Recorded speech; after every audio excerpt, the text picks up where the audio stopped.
Hello and welcome. This is We Make Art, and I'm your host, artist, and mentor, Sarah Rockwood. Thank you so much for joining me today in a conversation, in an exploration of a topic that I think is super important to the artistic community at large, to us as artists and creators, to our personal well-being, which is the starving artist and how it can go F itself. Let us discuss the art of being well fed. And I wanted to talk about this today because we have all been exposed to this idea of the starving artist. We have all been exposed to this concept of deprivation equaling devotion, that in order to be a real artist, to be considered heavy, or dare I say even talented, whatever air quotes that means, we have to suffer. We have to starve. We have to sacrifice. We have to give of ourselves to the point of breaking in order to be considered artists. And that is bullshit.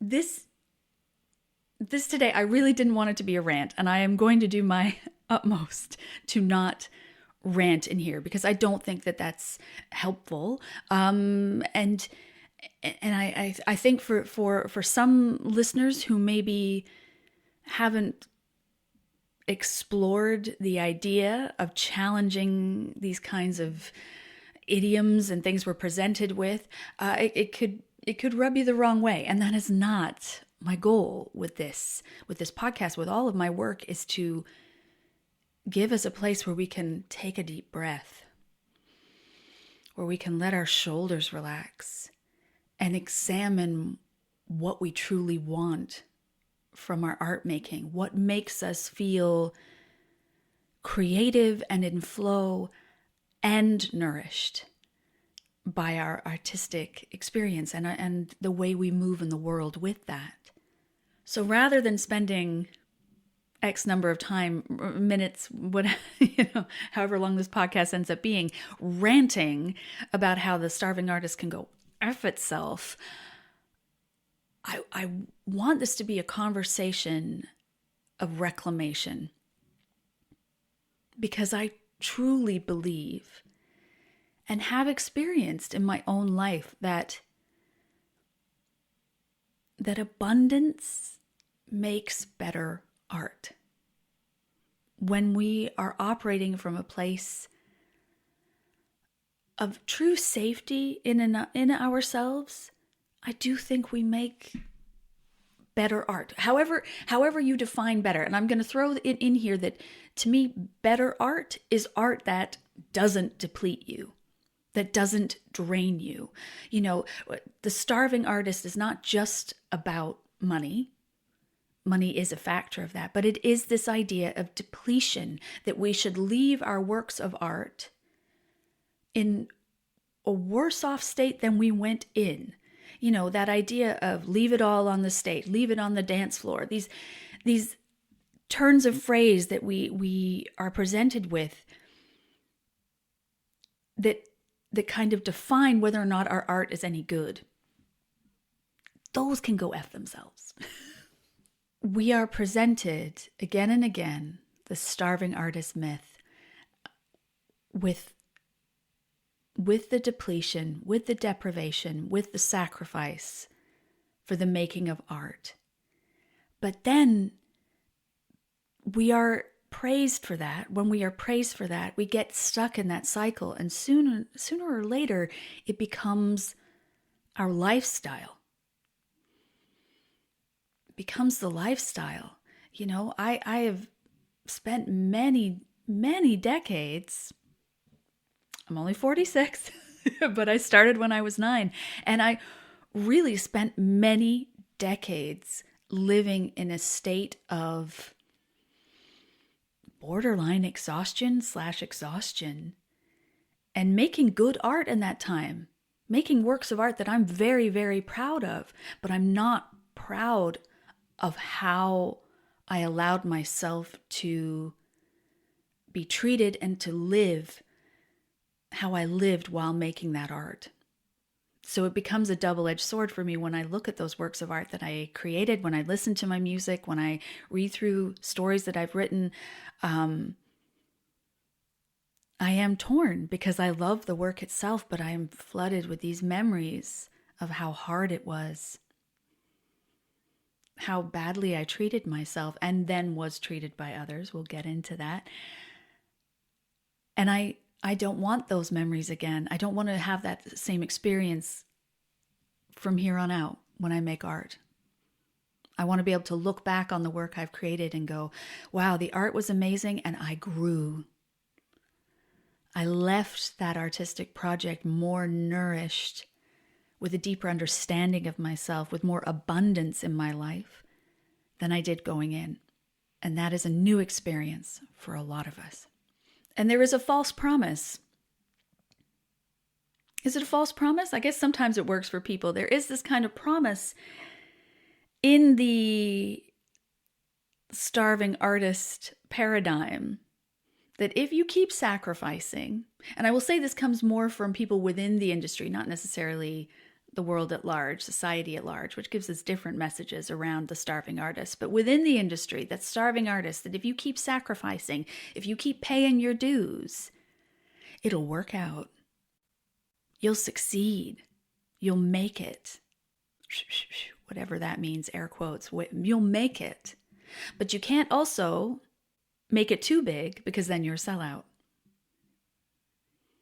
Then you haven't sacrificed enough. So it's the push and pull that leaves, I think, I was going to say impressionable artists, but I think we're all impressionable, easy for me to say. I think we're all impressionable as artists because we are more open to the unseen in this world, to the emotional things of this world, to the, for lack of a better term, the esoteric of this world. So when we are bombarded, it is intoned to us over and over again, this starving artist paradigm, the starving artist lifestyle, we are affected by that. It is imprinted on us. You know, we get these signals or these messages from people within the industry, but then from without the industry, from the outside of the industry, we hear things like art is a luxury. Art is a luxury. And this one, it drives me so nuts because the world runs on art. Every single person who's got one of these little pocket computers. For those of you just listening, I was holding up my pocket computer, aka my cell phone. For all of us, we have these little pocket computers in our pockets, yes, in our hands, and they open to a world of art. How many people do you know are on the apps, are on the TikTok, on the Instagram, on the YouTube? Like, oh my God, I just realized how old that made me sound. They're on the YouTube, but they are. And those are, apps that run on art. We call it content now. And I think we call it that to, in some ways, I'm thinking on the fly here, guys. You know that's dangerous. I think we call it content rather than, than art, because it allows, or it makes it safe to then make money from it. You know? The content creator, the content creation, is that just a different label that allows for commerce to be a part of the situation? And it's interesting when money becomes part of the equation, when I say the universal we, I'm not trying to call out any individuals here, but when we look at an artist that is making money from their art, there is at times an outcry, a push against that. I think about some of the discourse I've heard around Taylor Swift in the past year or two or whatever, her whole career, let's say it. But in this last little while, when she's really cemented herself as not just one of the biggest artists in the world, but one of the savviest businesswomen in the arts. Well, no, why am I qualifying that? One of the savviest businesswomen, one of the savviest businesswomen out there. There is so much pushback as to whether the art is still legit or whether or not it's just a cash grab and all these things. And I am always amused to see that it is. I'm going to say it. I'm always amused to see that it is generally the people, creators, artists that perhaps struggle with their finances. I'm just going to say it. It's always the people who don't have a lot of money that are bitching about people who have big money. And I mean, and it's always directed in such a personal attack kind of way. You know, the whole, the adage that comes to mind is like, don't hate the player, hate the game. Like, why are you hating on Taylor Swift specifically when there's a whole system of capitalism that you're free to deconstruct and rail against all you want? But ask yourself why you're getting angry at a woman who has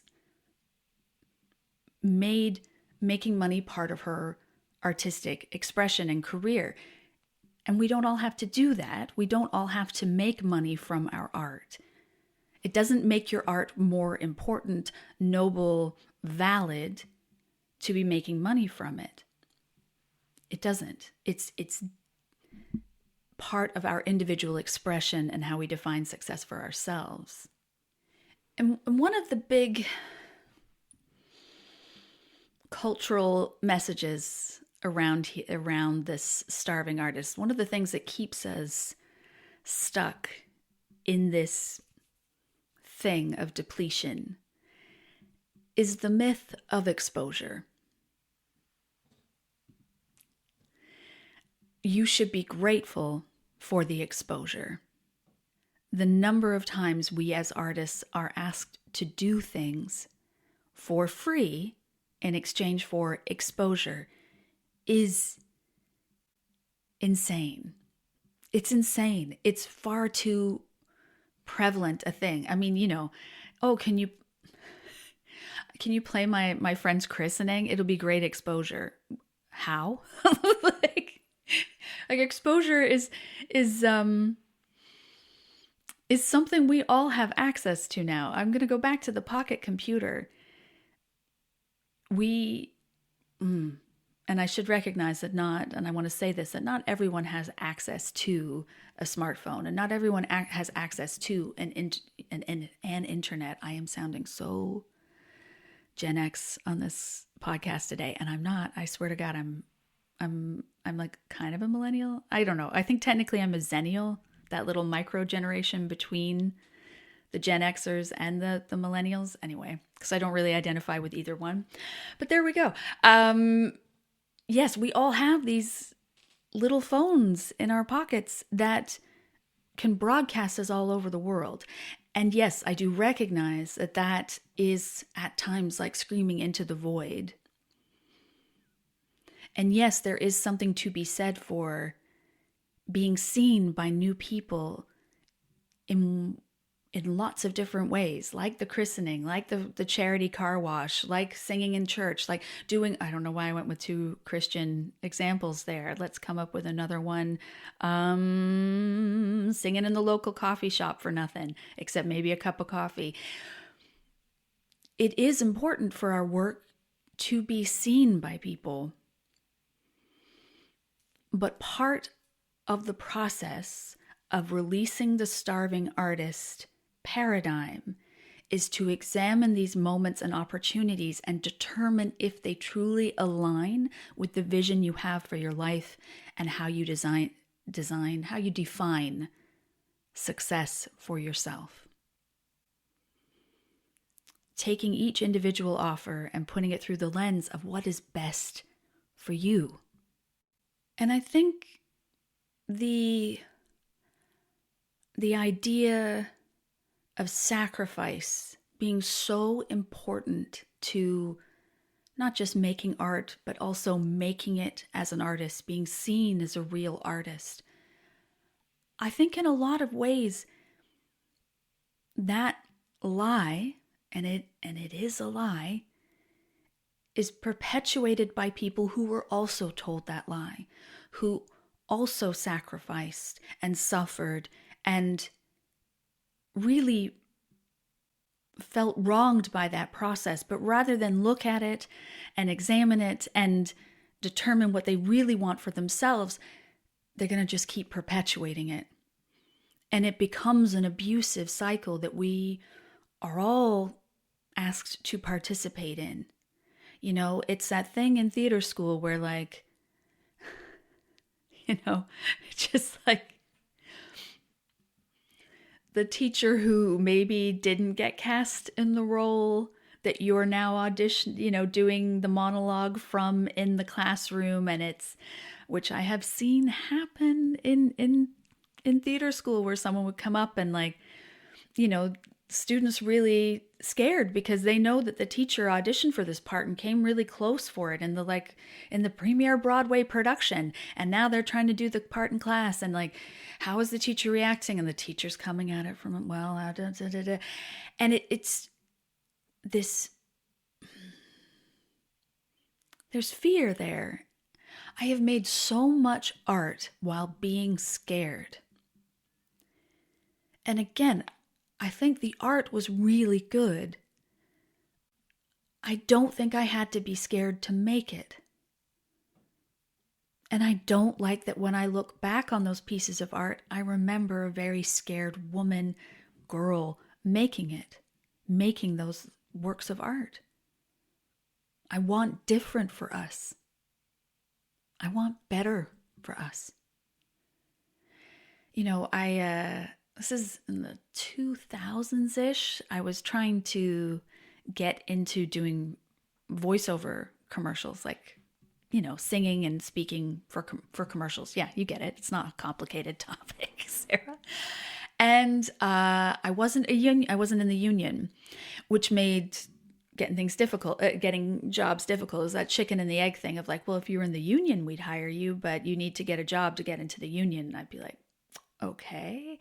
So I finally got a gig, because it was non-union, because it was going to be under the table. And they told me I would get a cash payout, which I think was like $300, which at the time felt like a lot of money, but wait for it.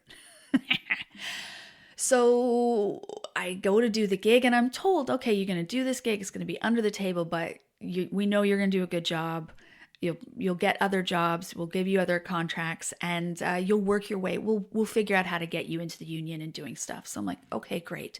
I will take this under the table gig. I don't really want to, but I will, because I'm being told that this is the sacrifice I need to make in order to get to where I want to be. And I'm not going to tell you what the product was. For obvious reasons. But yeah, it was a really awkward session. They wanted me to make these pow sounds, like pow, pow. And you guys have heard me talk. I don't really have, I mean, in my mind, I sound like Kathleen Turner, but I know that out there in the real world, I sound like Julie Andrews. So, you know, I'm trying to make these pow sounds, and they're like, can you make it rougher? Can you make it rougher? And I'm like, pow. And they're like, can you not hurt your voice? And I'm like, I don't know what you want me to do. Like, I really, we've exhausted my pow options here. So yeah, the session ended and I was like, I don't even know if I've done a good job. Like, this is so brutal. And I get my check. for my $300. And then as I'm leaving, oh, this was such a kicker. As I'm leaving, the one of the ad executives spots my tattoos, and he's like, "Oh, you have tattoos?" I'm like, "Yeah, here we go. You can clearly see them." And he's like, "I have a tattoo as well." I'm like, "Okay." And then he comes up to me and he like starts caressing my shoulder. He's like, "It's right here. It's right." Doesn't roll up the sleeve of his t-shirt to show me. No, uses my body to caress me and let me know where physically his tattoos are. And I'm like, "Oh, wow, that's really cool." And I just pulled my shoulder out from under his hand and then looked at him, and he looked at me, and then his face went completely blank and he walked away. And I was like, good to know. Good to know. I'm going to end this session with a little sexual harassment. Harassment? Oh, God, it did feel like a rash. Harassment in the mix of it. And then, cash my check thinking great things are going to happen. Never got called by that company again. Don't know if that was because I pulled my shoulder out from under the man's hand or if I just didn't nail those pows properly. But the commercial I did ran for 3 years. 3 years. And I never saw another penny. And I never got into the union. But I was like, I was paying my dues. Keep trying. Keep pushing. So if we are to reframe this, if we are to release this starving artist malarkey and truly embrace the art of being well fed, we need to look at the different areas of our lives and define them for ourselves and how they relate to our art and what we truly desire from our art and our art making. I mean, for me, I have been grappling is not the right word. Really exploring and milling over and coming back to this idea that art is an energy, like love and like gratitude, that I am in conversation with, that we are in conversation with. So art making is something I do. Artist is something I am. And art is an energy I move with, that I carry with me, that I cultivate. So when I think about embracing being well fed and what true devotion to my art, I'm not even going to say to my art, my devotion to art as, how hard can I hit those T's, everyone? Art. When I think about that devotion to art, and how through that devotion I can then be nourished, I think we got to look at a few areas and we need to define them for ourselves. And a big one is boundaries. I'm still working on boundaries. I am still working on boundaries. I can tell you last week I had like a full, I don't want to say crisis, but it was almost a crisis of boundary related issues that I had to really go, no, Sarah, put your self-love hat on and shut this down. And I did. And the world didn't end. And the person didn't get crazy. And believe me, I was prepared for some crazy. And I had multiple emails drafted to reinforce my art. No, nothing happened. They literally disappeared. It was wonderful. I threw down my boundary gauntlet and they were like, and they ran away. But there was a time, there were many years where I would answer texts in the shower. I mean, I don't know.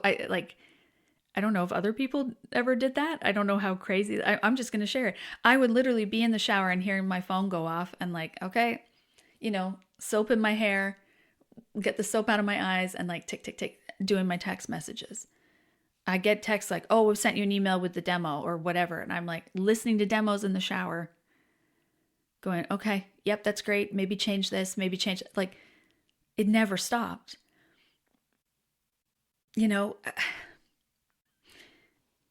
And when we can, so there were no boundaries there is what I'm trying to say.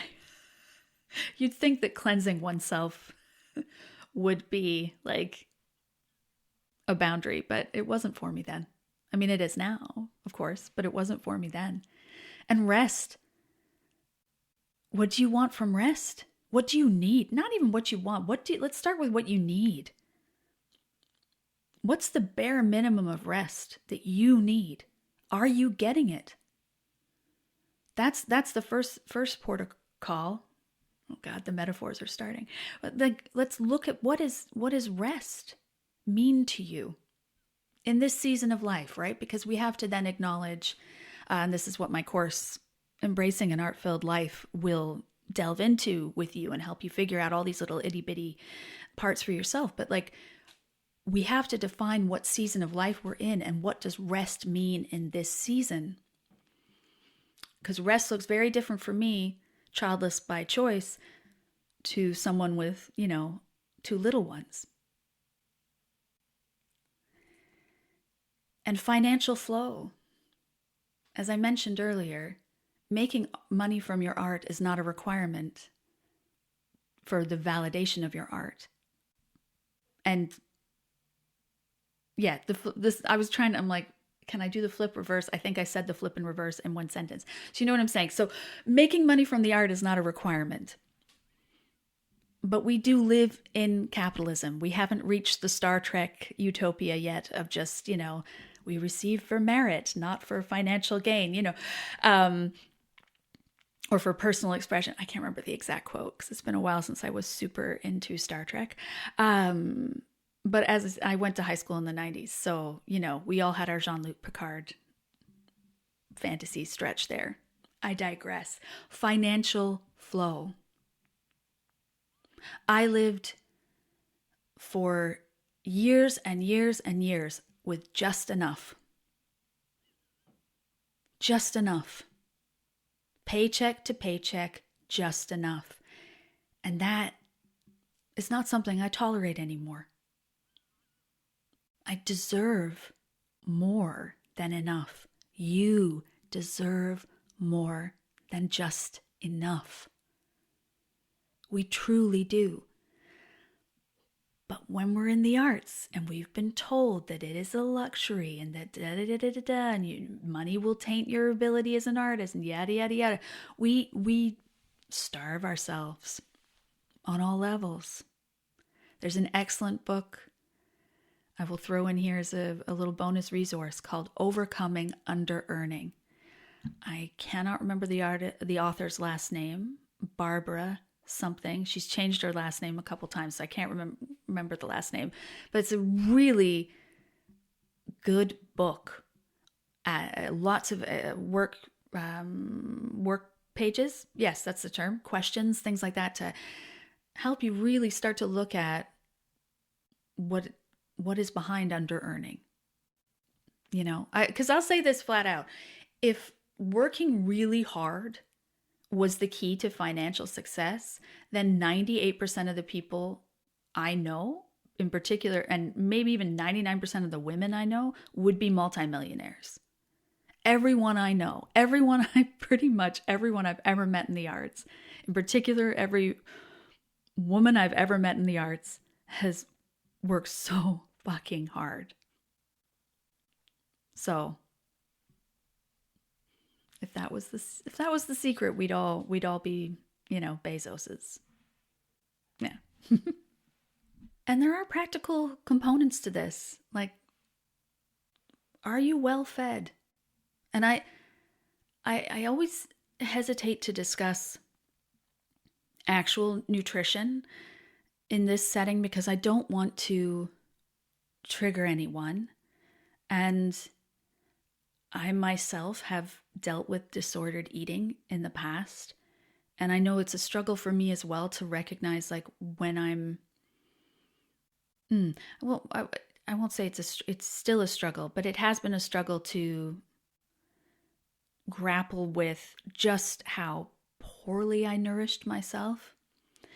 I mean, there's, and again, this is a big part of the music business, that you do like a 10-hour day in the studio and get one meal break.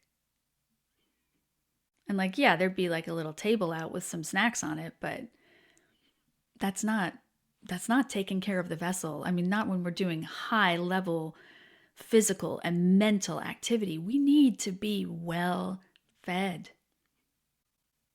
So what does that mean for you and your body and your work? You are allowed to explore that. You are allowed to define that for yourself. And you are allowed to set up a life that allows for it and supports you being well nourished, as well as emotionally held.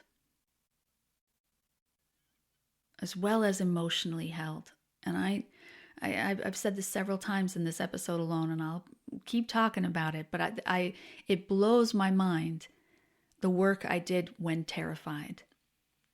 And I wasn't the only person who was scared in those rooms. I mean, there's something about the arts, like, and the sort of theater school. And when I say theater school structure, I mean every kind of classroom, from the voice programs through the dance programs, through the visual arts programs. I have heard so many stories of just everyone is afraid of the teacher.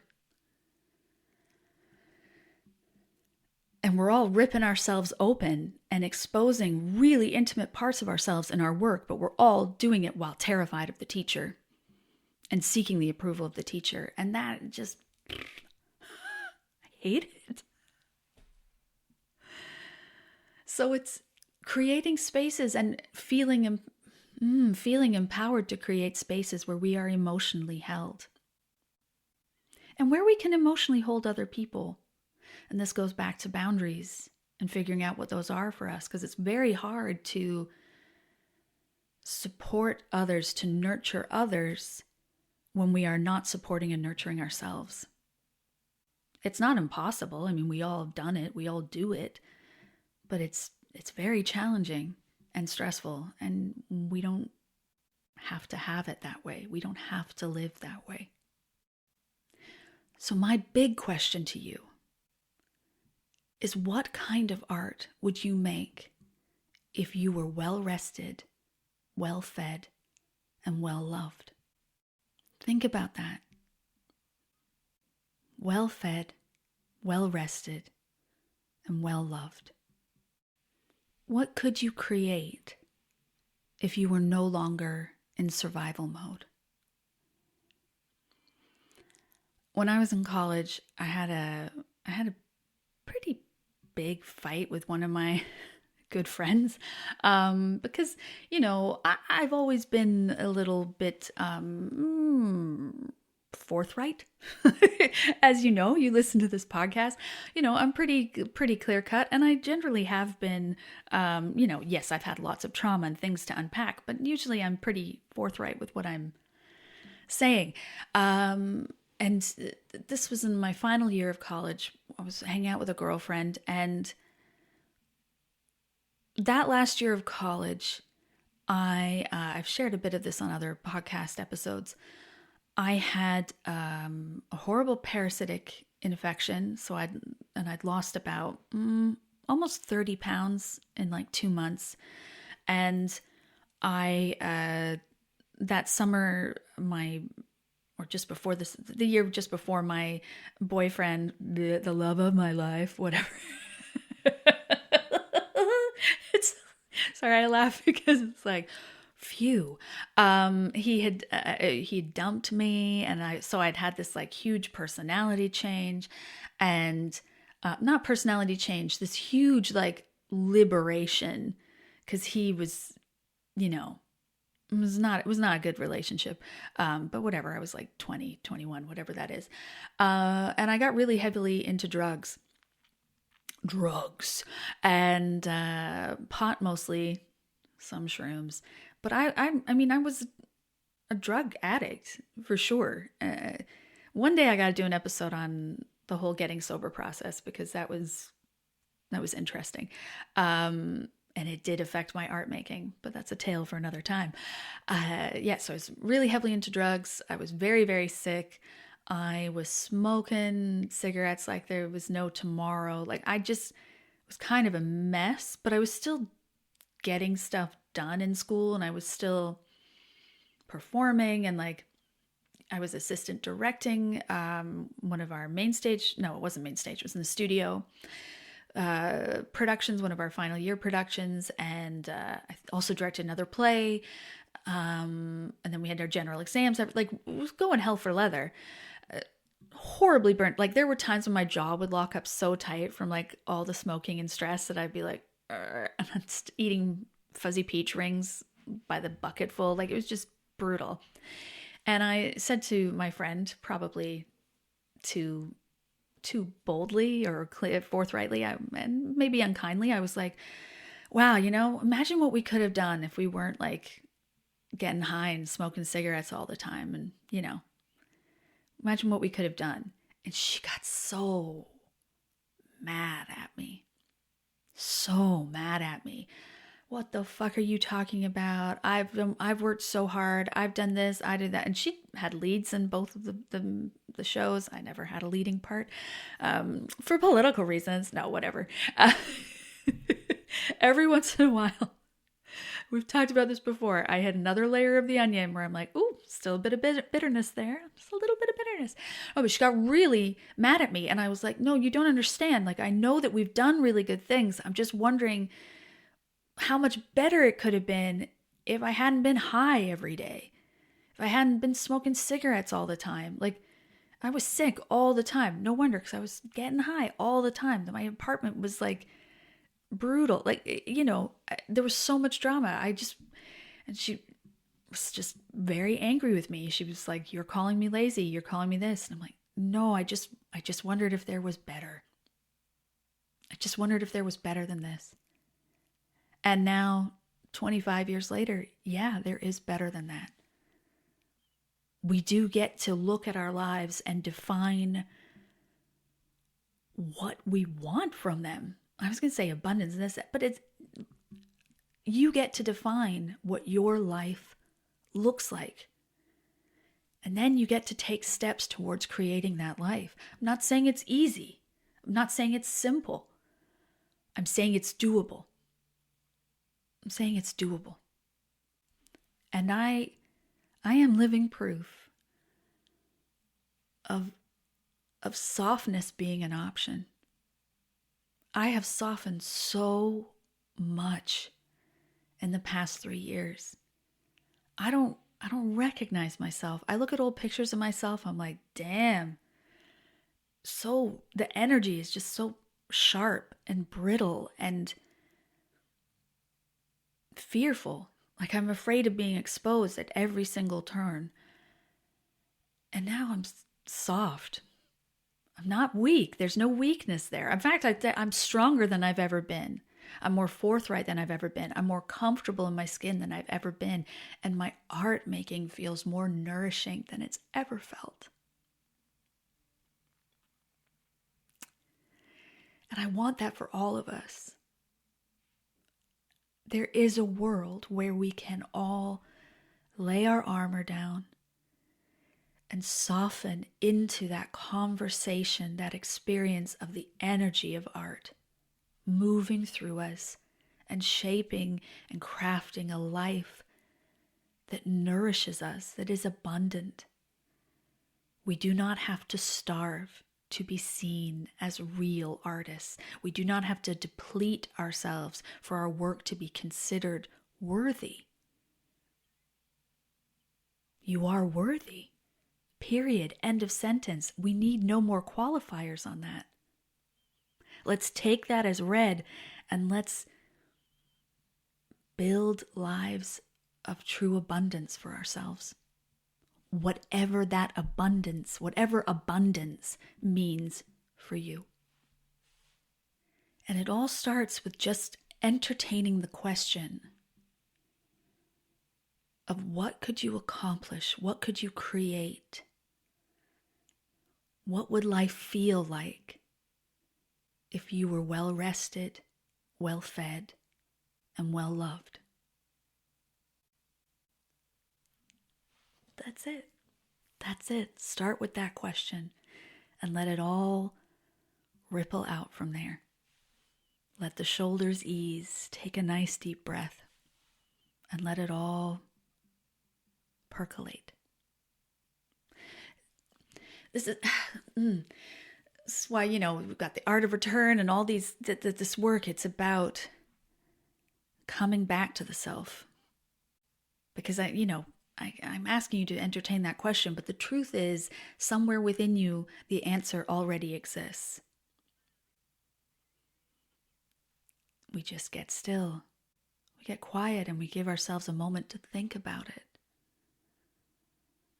And listen, and the answer generally bobs to the surface. See, I'm going too hard. I'm going too hard with the metaphors again. I don't even know if I'm using the word metaphor right. When you start saying something and you've said something over and over again, you're like, is that what that word means? Or like simple words where you're like, hang on, is that how you pronounce? Is that how you say hello? Like it just random moments of like, what the, yeah. The beauty of the perimenopausal brain. Anyway, I digress. Thank you so much for listening. If this has stirred anything in you, this conversation, then link is down in the show notes. Head over to Rockwood Alchemy. I have a number of offers there that will meet you in whatever season of life you are in now and help you build a life of abundance and art on your terms. Thank you so much for listening, and I will talk to you later. Bye.